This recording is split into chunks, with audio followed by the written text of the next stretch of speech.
বাঁশখালী ৬ নং ইউনিয়নের ৬ নম্বর ওয়ার্ডের পশ্চিম মাতব্বরপাড়া ওমর ফারুক আল ইসলামিয়া মাদ্রাসা।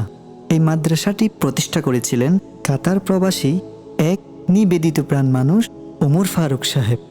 বর্তমানে সেই মানুষটি অসুস্থ অবস্থায় আছেন, আর তার অনুপস্থিতিতে মাদ্রাসাটি ধীরে ধীরে ফুরিয়ে যাচ্ছে, হারিয়ে ফেলছে সেই পুরনো প্রাণ চাঞ্চল্য ও শিক্ষার আলো।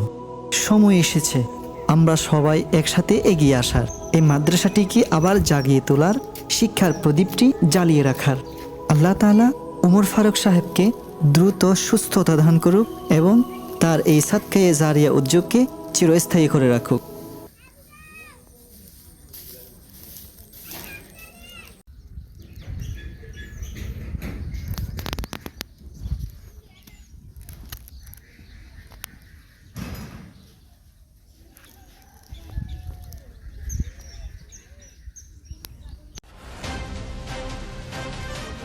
টোয়েন্টি ফোর সত্যের সন্ধানে বাঁশখালী নিউজ।